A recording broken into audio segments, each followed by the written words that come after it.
Gorillaz live on KCRW. We're here with really founding members Damon Albarn and Jamie Hewlett.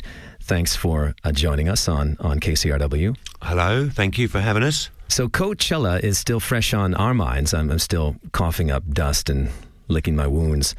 For those who weren't out there, explain the difference this time. Well, the difference this time is that we're not hiding any of our real performers.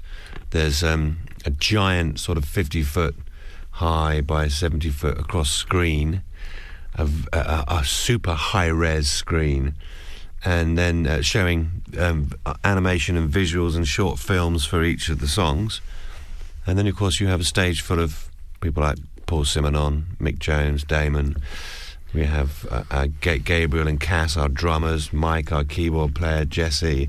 We have a string section, we have backing singers, we have Syrian musicians, and then of course all the different guest stars who come on throughout. So it's very busy.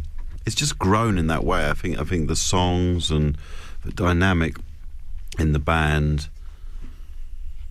is, yeah. I mean, it's so different from how it started off. You know, it was for me a really strong reaction, and one quite unexpected actually, because I mean I've never experienced a reception like that in America. So for me it was a big deal.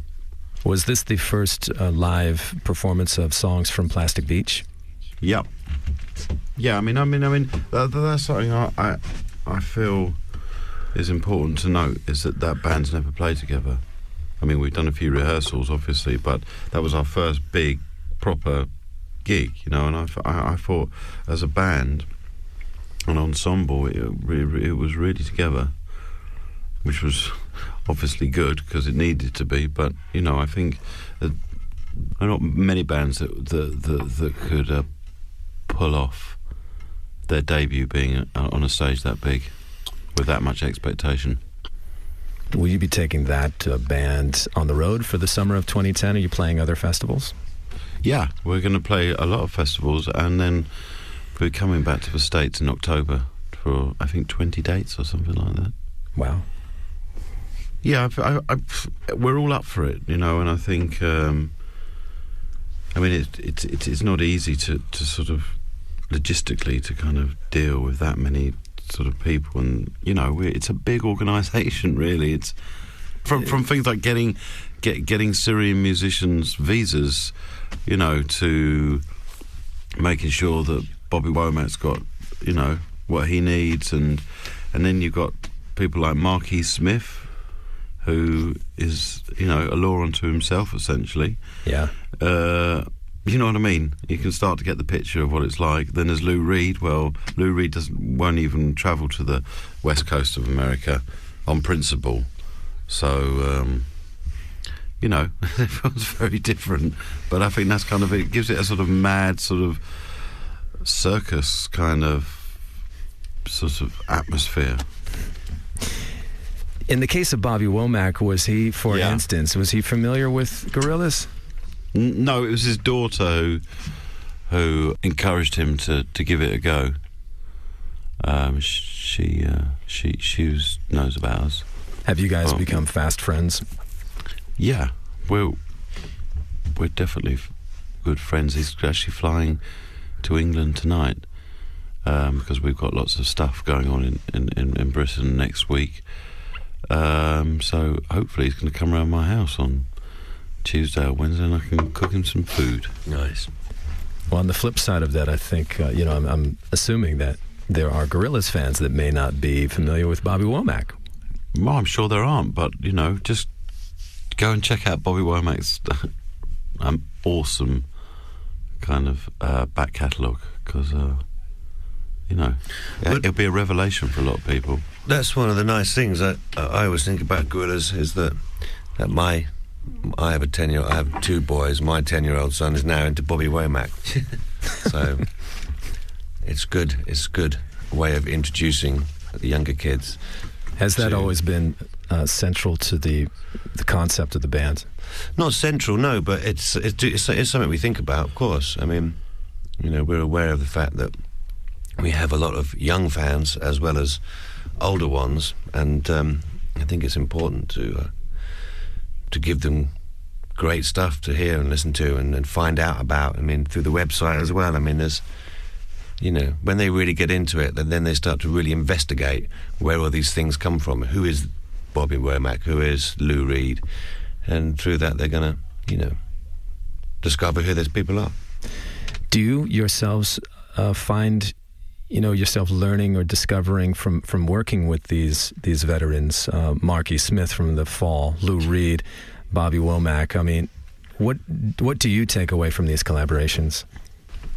It sounds like, well, if I'm going to work with Lou Reed, it's going to be really easy, or, you know, and you have an idea about how it's going to sound, but invariably it comes out completely different. So I think I'm kind of sort of slightly addicted to the sense of adventure that working with new musicians and fresh faces brings you. You know, and I suppose maybe that's sort of why I love going to Africa and just jamming with people, because it's kind of fresh and you really don't know what's going to happen in 5 minutes' time musically. And if something does happen and everything gels, you know, it's like, it really is magic. It's proper magic. Can you give us some insight into your creative process, and how do you organize these sessions, or do you walk in and just leave it wide open? I leave it as open as possible. I mean, it's the only way to work, really. I mean, I have I might have a few points of reference, and I might have somewhere in the back of my mind that I would like to arrive at the end of the day, but I'm prepared to go somewhere else, you know. Do you write any material going into a session with that person in mind?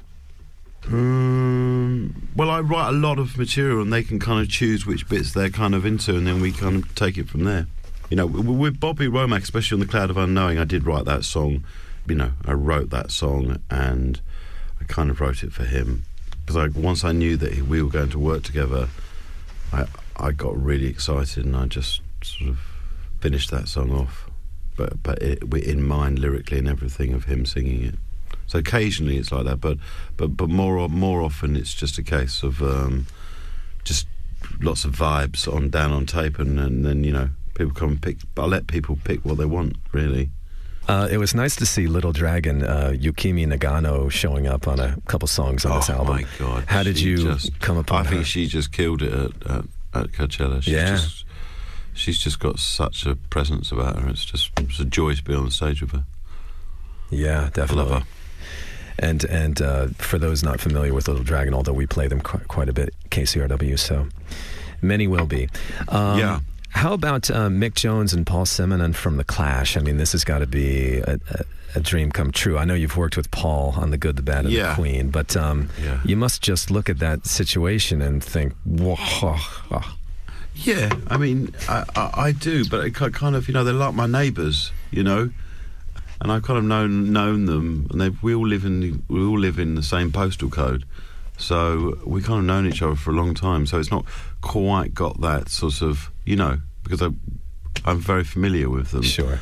But it's fantastic having them there, you know. And Paul's bass is just, for me, it's the pivot of the whole band now. You know, it's essential.